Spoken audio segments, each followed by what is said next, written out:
Hello, welcome and farewell to Peter Maxwell there. Hello to Patsy Quinn. How are you, Patsy Quinn? Very well, It's very jolly to see you.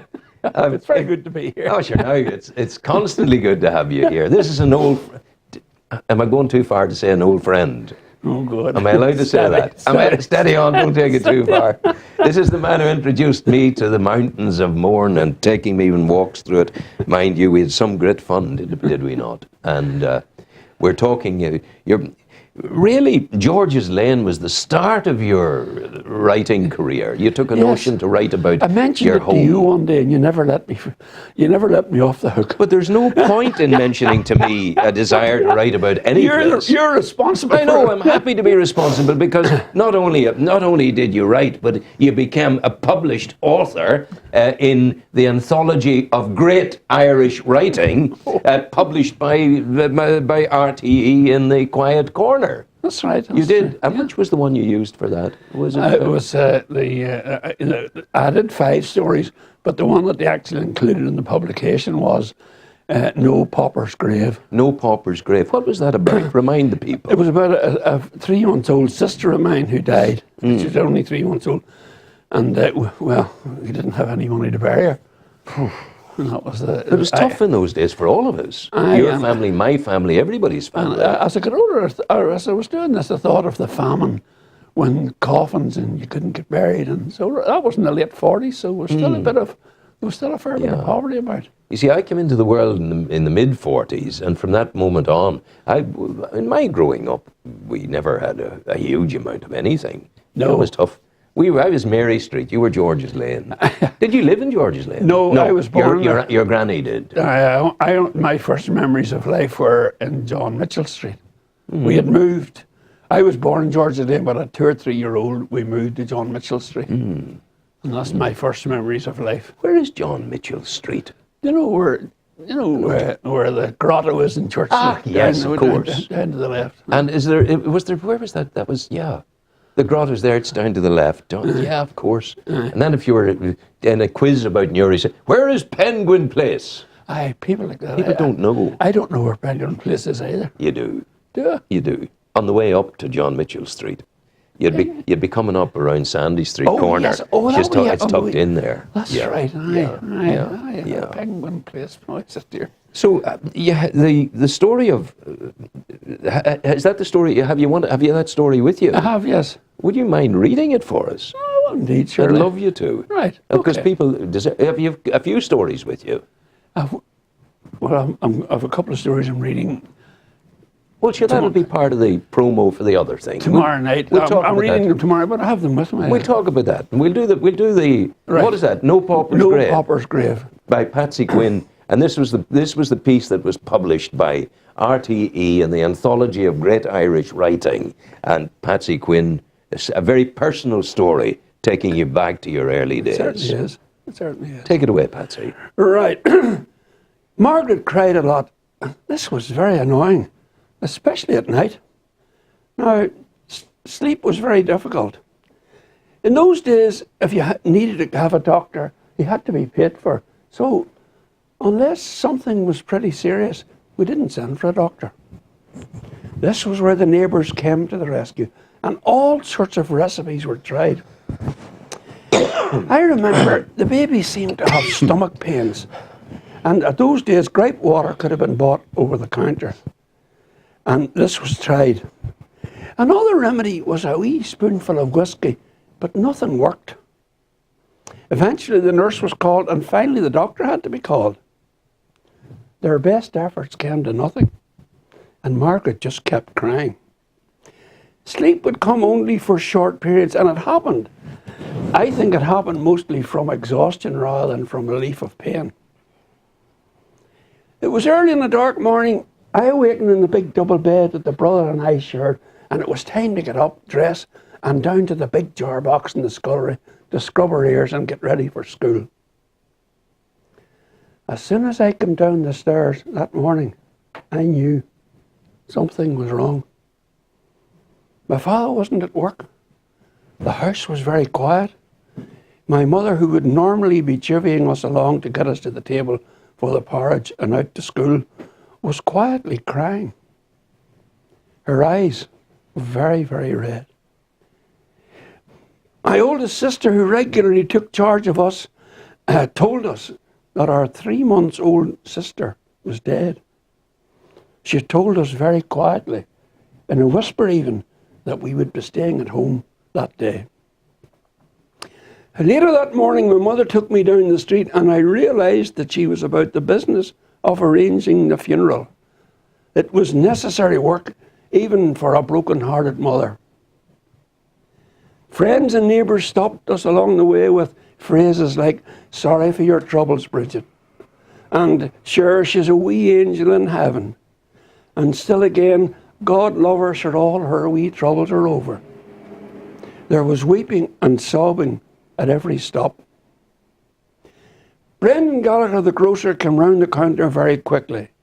He put his arms round my mother and asked what was wrong.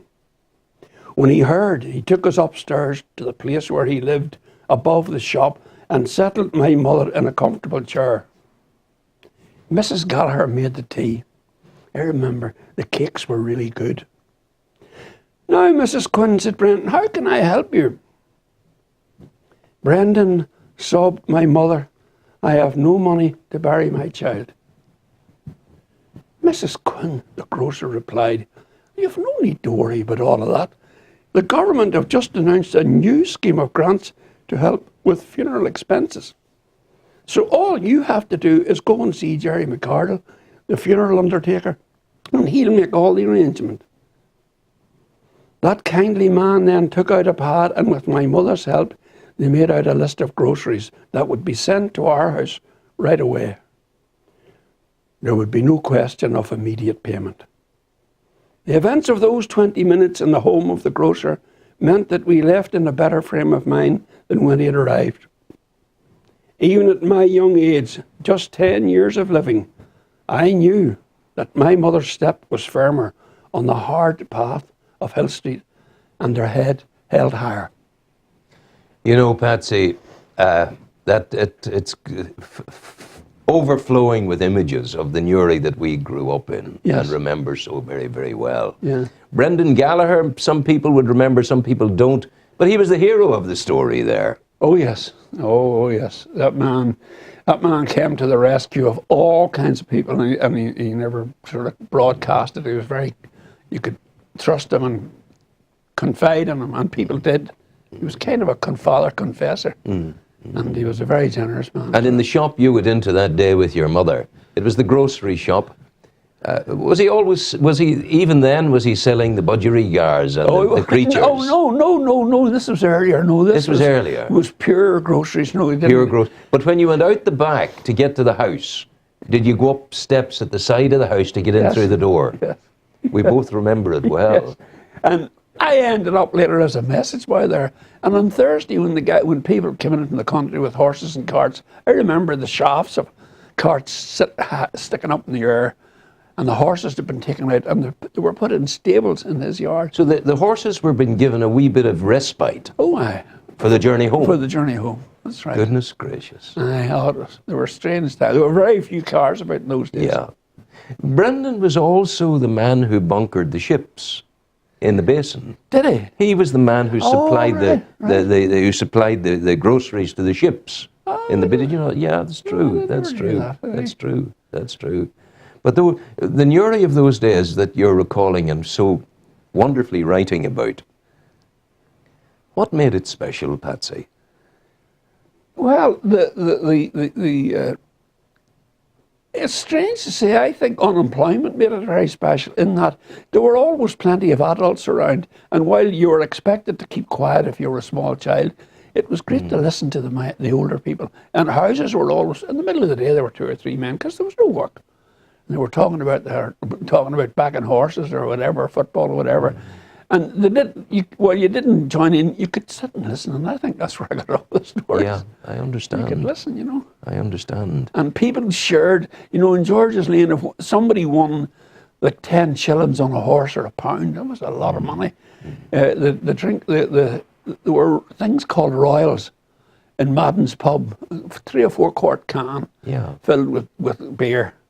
And not Guinness, there was something else. Anyway, And everybody had a wee drink, and maybe a big pot of soup was boiled, and everybody ate and drank. Goodness gracious. And shared, and everybody ate in everybody else's houses and things like that, you know. That's it. And doors, I know it's a cliche, but doors were left open. Oh, aye. And Well, do you remember the women? They would scrub the half moon aye, outside the door.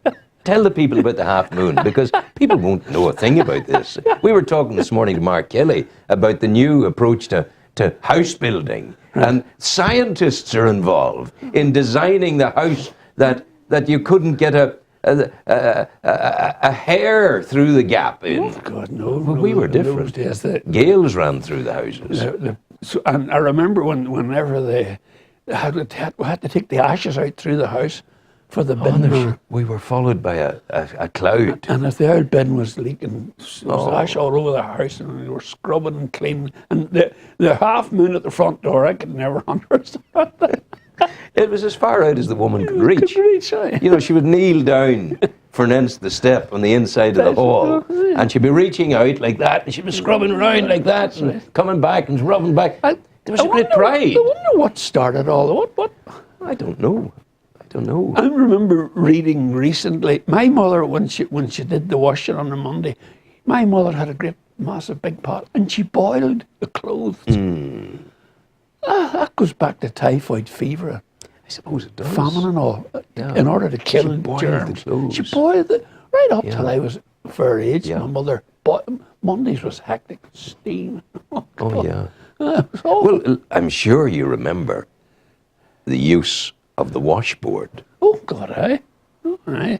There was no washing machines. No, there was a wooden frame with serrated glass, as I remember. Aye, it was. And the woman got the clothes and was pushing it up and down the glass. The nearest in another kind of way, I saw it in Africa, Patsy, where you looked in through the door of a dark mud hut. And what you saw was two women in there with babies on their backs, kneeling down in front of a reservoir stone, two stones. And the grain would be put in, and they'd be going like this with a stone above. Again, it's the same kind of thing. The woman with a washboard, the lady with a stone grinding the corn in Everything Africa. was labour, everything was hard work. Hard work. We used to play, down George's Lane was great, because at the bottom end of George's Lane, There's a big open area. Open area where you could have cowboys and Indians and everything under the sun. And it was great. And it's funny now with that wee car park in Mary Street, you could go right. You couldn't have went through to Mary Street in those days. Never in those days. No. And the wall at the bottom there for the market and all of that. But do you remember Curly's, the pub? There, they had a big grey wall surrounding it, and behind that wall, Mr. Curly, the publican, he would have been bottling the Guinness. And washing the bottles first of all, and they had a kind of a brush in and out. Do tell me, Patsy, I'm not terribly old. Am I terribly old? Oh, How old am I? Am I very old? I am.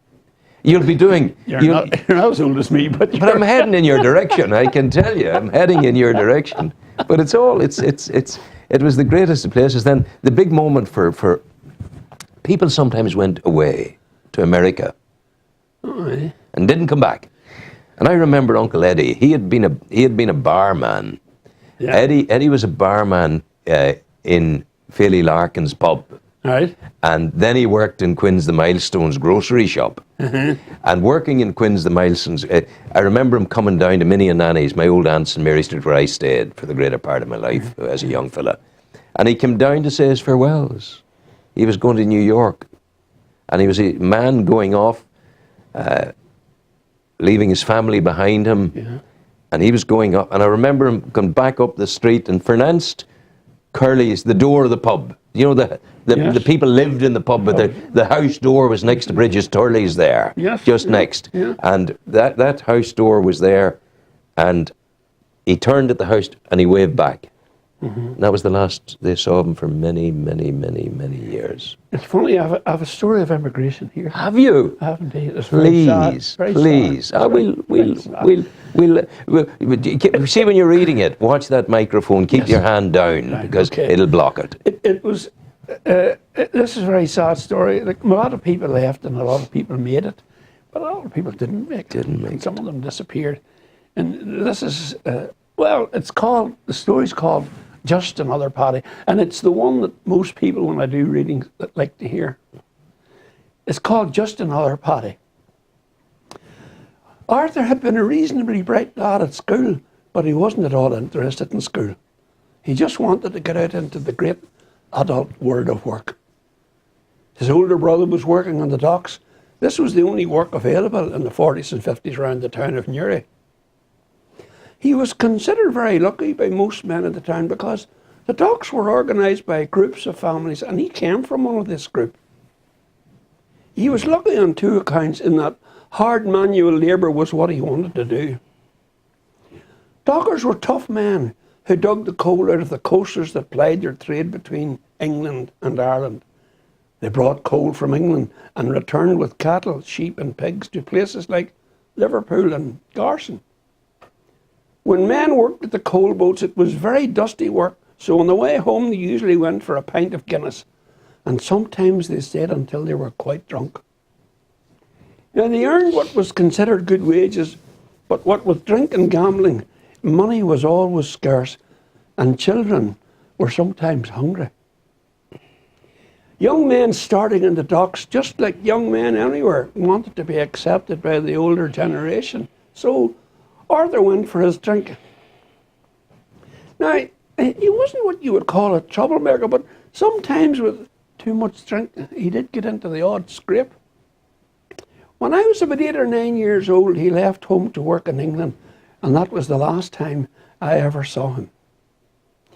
Nearly 20 years later, Luke's girlfriend went to Birmingham to do her training to qualify as a midwife. Luke also went to Birmingham to work and got a job for the year driving the buses. One night, he walked to the nearest bus stop to get a bus to the hospital to meet the girlfriend when she finished her work. As he was standing waiting for the bus, a rather dishevelled figure appeared as if out of nowhere and asked him if he was a Paddy. Luke said that he was from Ireland. The guy asked him if he would give a fellow Paddy a couple of pounds to buy a cup of coffee. By now, Luke had a good look at this fellow. There were no buttons on his overcoat. It was a cold night. The collar of the coat was pulled up round his head. The coat was tied round the wrist with a rough piece of cord. He had an old scarf round the outside collar of the coat, a long beard and a massive head of wild, unkempt hair. He stank of stale beer and sweat, and he was a really frightening looking figure. Well, said Luke, I won't give you any money, but if you're hungry, we can go across to the cafe and I'll buy you a meal. He knew that if he gave this fellow money, he would only drink it. No, no, said your man, I'm in a rush. Just give me a few pounds, sure you'll help a fellow Paddy out who only wants a cup of coffee. Now, Luke felt sorry for him, but he knew that to give him money wouldn't be any help. Where are you from in Ireland anyway, said Luke. Ah, says your man, you wouldn't know where I'm from. He must have sensed that he was getting no money because he wanted to move on.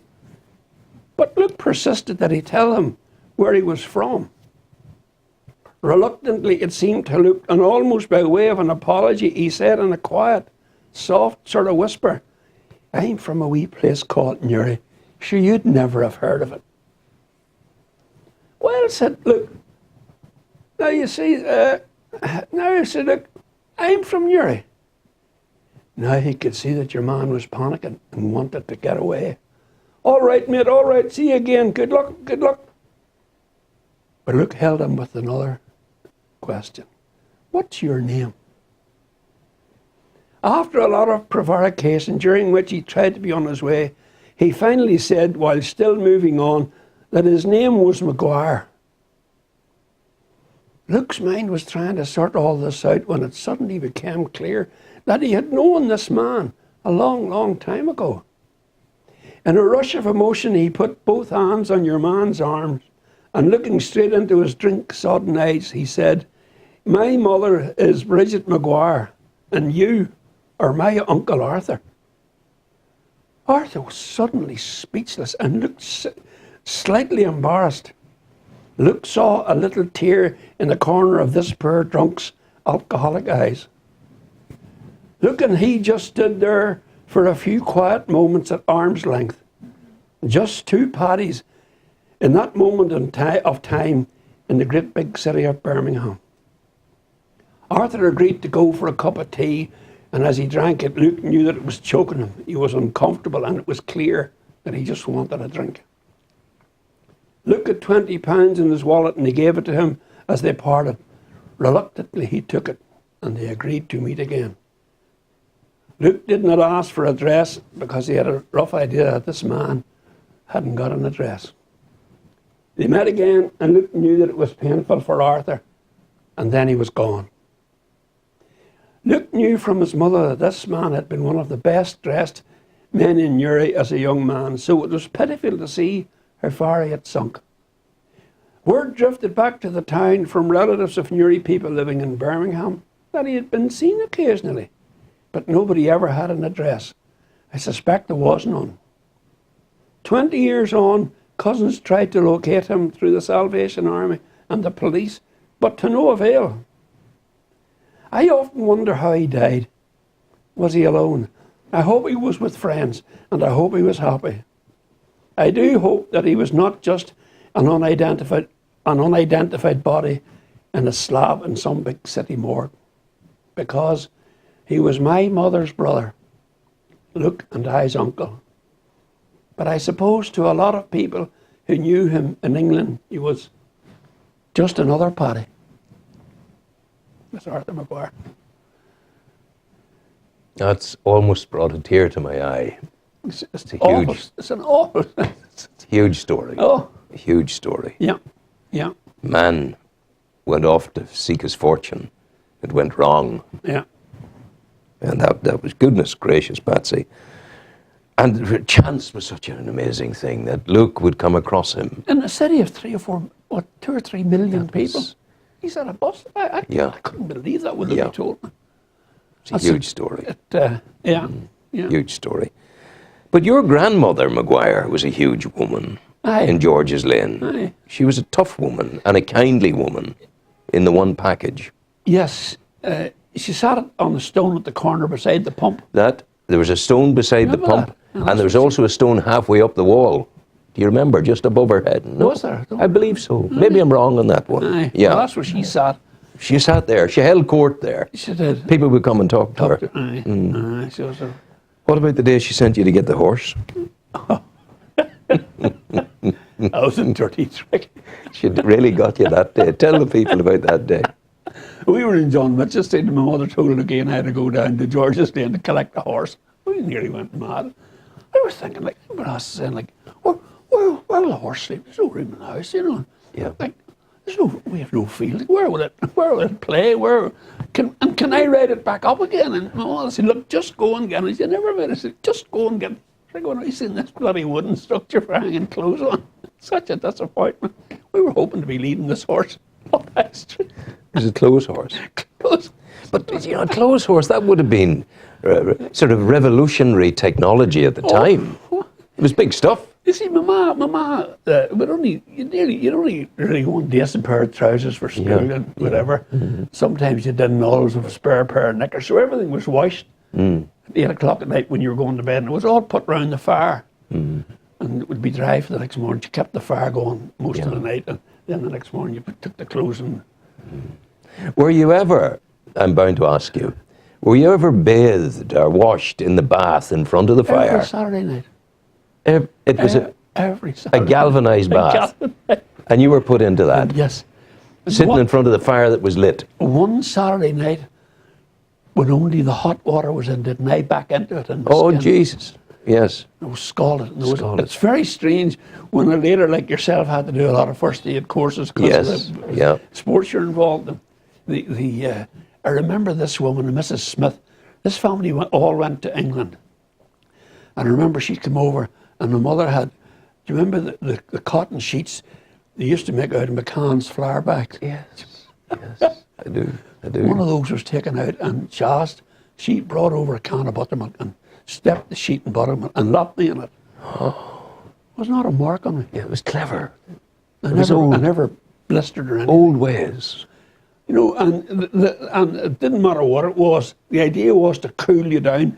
Now, how did they know that? I mean, I remember being told the first day that even if a hand's burnt, get it under the top, cool the hand. Yeah. But those people knew that long before. did. I thought the first They day sure people had discovered all this. Yeah. But they had their ways. Where were you born? Were you born in hospital or house? House. Probably, I'm not really sure. I don't know if it goes to Daisy Hill Hospital. Might have been. I think that's on the I was born in number 5 Mary Street. right. And Ma Graham, I often heard of that next one. door, they were the only family in Mary Street that had a garden. And their garden was this patch outside the front window, surrounded by a little fence, and they would have grown 1 or 2 plants. That was it. And then round the corner, every week would come the horse and cart of the milkman. Yes. And you went out to him with your tin can, and you got your milk, and you went back in again. Sure, I was pushed back out again when the horse went away to collect the manure Right, for the roses. for the roses out the back. It's supposed to be the greatest thing at all. For the roses. Apparently, that's still the Goodness manure, gracious. horse manure, still used for that. Yeah. What about another book? Is it coming? Well, I'm flogging away as hard as I can. There's a group. I'm sure you've had James McAreevy. Yes, of course. The Maritime. Well, Anthony's compiling a book for them at the minute. Yes. And Anthony Russell. Anthony Russell. Yeah. And he asked me about 2 months ago. He said they wanted to widen it out. My father was in the Royal Navy during the war. Really? My father rose to be a petty officer In the Royal Navy? in the Royal Navy. Aye. And That's something you're proud of. You're very proud of that. Oh God! Aye. Why wouldn't you be? Oh, aye. And And where did he serve, Patsy? Where would he have gone? he was on the Atlantic. On the Atlantic convoys. Run? And He could have been taken out with a U-boat. It's very funny. I never really gracious. knew what my father did on the Navy. You know, when he came home, we touched his collar because it was lucky and all this. Yeah. But Liam Quinn, Lucky's son, Liam's an accountant down in the Wind there. Liam wrote to the War Office about 10 years ago for the records, and they sent him all these 2 beautiful things, pieces of work up on my father, photographs of all the ships, when he signed off, when he signed on, and where he went. Goodness gracious. And Anthony asked me to do this, and one of the ships has a photograph of a gunner on a ship, and the document's called From Newry to New York. My goodness. So I wrote about 3,000 words, Wow. and it'll be in a chapter. It'll be in this. So look forward to that, I tell you. Aye, and it was funny. My father they were called DAMS, DAMS, defensively armed merchant ships. Yes. And my dad and about 20 ratings, as they were called, manned one of these ships, and they manned the guns. Yeah. And he never seemed to be on warships or anything. But Patsy, they were the sitting ducks of the Atlantic Run. Oh, aye. Like your father was in Sniper's Alley, Oh, and they aye. were coming from underneath him. He told me one beautiful night they were crossing the Atlantic, and a ship parallel with him blew up, broke in 2 and sank, all hands gone. And he said if that boat had been slightly forward or slightly back, it would have been his boat. My goodness. You know, My goodness. it was, It's an amazing story, Patsy. there's a oh, okay for No. there was a very I did the story, and I thought I wouldn't include that a story that he told me. I never got to know my father till the year before he died. He was dying with cancer. He was always working in England and all over the place. But he was telling me that one night they were on the ship, and he was the officers of the Merchant Navy and the officers of the Royal Navy. They sort of had their mess and all. They were at their tea, and that day in the 40s there was IRA trouble in Ireland, and a group of boys in Belfast held a cinema up. And Anthony sent me all the details of this from somebody wrote a book on it, and he sent. But my father told me that they were talking about it, and they were saying things like, "They're not very courageous in Belfast, are they? They allow them thugs to hold them up. They held the cinema up, got their main lights turned off, the film shut down, and the guy read the 1916 proclamation, and there was guys with handguns at every door. So they were saying like." Wouldn't you think, surely to God, there should have been some men there with a bit of courage to rush them, beat them up, take the guns, and kick them out on the street. So my father had the key of the gun cabinet. He slipped out, and he came back and kicked the door in. He's standing with 2 guns. Your father. As it- And he says, right, who wants it first? I can only shoot a couple of you, then you'll get me. And nobody moved. Nobody moved. And he said, right, who now says all the people in Belfast are cars? Not one of you moved. And here speaketh the man who had done the Atlantic run and taken on the Hun. He told me. He said the captain of the ship and his commanding officer on the ship were 2 of the decent. He says, I should have been in jail for the rest of the war. Yeah. He said, I should have been in. Should have. But sure, they would have seen the good of it. Says it was never mentioned. No, they would have seen the good of it, Patsy. Yeah. So I said, I emailed this bit of stuff down. I said, no, I didn't. Oh, he says that has to go in. Oh, has to go in, surely, absolutely. But you're remiss now because when somebody winds you up, you'll write. You tell me that I wound you up and you wrote. Yes. Now Anthony Russell's winding you up and you wrote. Would you wind yourself up and start writing again, for goodness sake? Well, I just did that wee bit, but sure. Yeah, absolutely. Now we should talk. We have about 5 minutes left. We should talk about the old Newry Society East Side Story, the illustrated musical history of and stories from Newry's East Bank. Well, you see, last year we did Anthony and Sean Patterson people all did the West Bank. Sean did the maritime stuff and Anthony did the history. I didn't know Bellabot's Irish for poor town. Yes, I believe so, yeah. Well, they did it, and over in the shopping centre they did it, and there were nearly 300 people there. Yeah. So we're expecting a big crowd. Oh, yeah, I would have thought so. We've done a lot of that. And one of the photographs, the photograph on the poster, on the little leaf. It was just, that's wonderful. Yeah. That used to be, I don't know who had it before, but that was O'Hare's shop. We shop, that's right. And Dan O'Hare, a colleague of mine, friend of mine as a boy, he drowned off the coast of Africa. He was teaching in Africa, and he was in the Scouts with me. Right. And they lived there, and George O'Hare, his father... I remember George O'Hare. George O'Hare was in the Knights of Malta. And George O'Hare... He rode a fixed wheel bicycle. He did.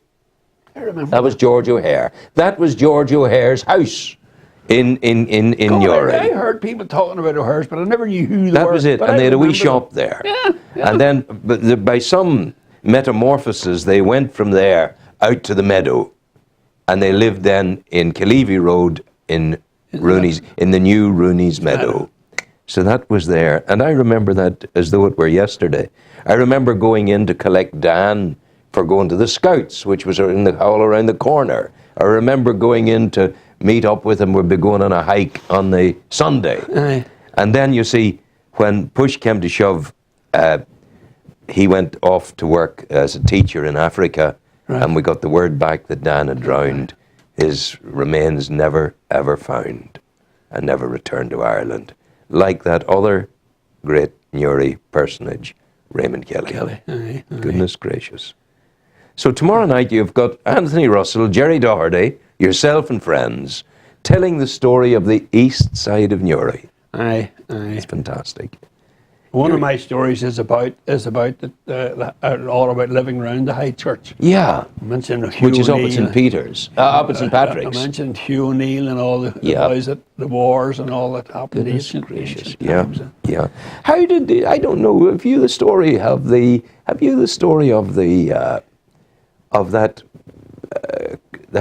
little grotto that we talked about earlier? The Sacred Heart. How was that created? What was the story there? 1932 Eucharistic Congress. It was done by a faithful people. Yes, my father's. The older men in church. My father would have been too young. Oh, my father wouldn't have been too young. 32. Oh, he must have been married shortly around that, near enough. But the people up there all got together, and in honour of the Eucharistic Congress was the Sacred Heart, and the people. And it's still maintained. And it's still used as a prayerful place. I think they pray every night about 7 o'clock or something. Do they? They do. That regular. There's candles lit all the time and all that. And it's beautifully kept, That would be a wee project for, I think Emer McKevitt's involved in that. You know Emer, he originally from Bessbrook, he used to do a bit of boxing in the Bosco. Yeah. I think he's up there. There.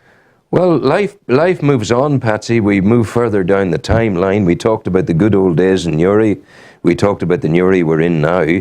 But there is a resurgence of interest through the old Newry Society, through the Newry Maritime Association, through the Newry branch of the Inland Waterways Association. Right. People are doing things, you know. And Actually, I met Anthony Russell through you.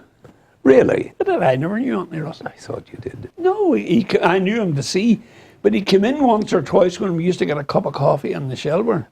God be And with of course, it he is. said hello, Rowan, and you said hello, Anthony, and then you introduced him to me. Ah, That was the first time I'd ever actually. but it's a grand unity because you triumvirate yourself, Anthony, and Jerry Doherty, the three of you. They did it. They did we had the old Newry Society's dinner and the golf club in Warren Point Oh, with about nearly 100 people there. And Anthony, they did a night with Percy French. would have been magnificent. And Anthony did a bit of the history of Percy French and the fact that I think he had been in the Warren Point Golf Club and performed in Warren Point. And then Jerry did, and it was such a night. It was just, when you get Anthony, people like Anthony and Jerry Doherty, they're great people to work with. Ah, yes, of course they are. They're very, no way. yeah. Now, tomorrow night's event, that's Tuesday, tomorrow night, is up at St. Patrick's. Yes. And it's at what time? 8 o'clock. 8 o'clock. Yeah. Tuesday the 18th. Yes. We normally charge £6, but you can't charge going into No, but Kingsley told us people we can put couldn't whatever charge. they So want to. you get in for nothing, but you have to pay to get out. Oh, sure. But I mean, Kingsley would be encouraging that to boost the congregation, you know, I tell you. He's a good fella. He's a wonderful fellow. He is. He's running. He is. He's running this Alpha course at the moment. Yes. I'll keep up with you. Oh yeah, you in the writing about it. Oh, Wednesday mornings. Tuesday mornings. I thought I confused them on the first day of the night of that. And Kingsley said, "And what comes into people's minds if I put the word on the board, God?" And somebody says, "Love." And somebody else says, "Goodness." Somebody else says, "Kindness." Somebody else says, "Eternity of happiness." And I said, "War criminal." I thought I was going to be assassinated. But no, the Christians listened on. "What do you mean?" I said, "Well, it's very, very simple, really. You know, what kind of God, who isn't a war criminal, would have sent his own personal emissary, an angel, down from heaven to warn Jesus, Mary, and Joseph to hightail it out of there that this guy Herod was going to come and murder everybody, and didn't tell the neighbours? They buggered off. Yeah, you know, they hightailed it, and they were safe. And you know, bad scrant to the neighbours, let them go and not to worry, you know. True. Patsy, it's been great talking to you. Thank you very, very much indeed. We'll see you. Don't be going away too soon there. We have to say farewell to the people, and that's what we're going to do now. Right. So tomorrow night, up at St. Patrick's, Yes.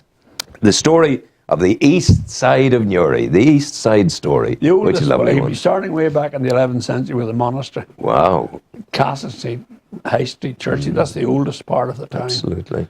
I think Sean Patterson's coming to do. His father had a painter's shop in Water Street. he Goodness tells me. gracious.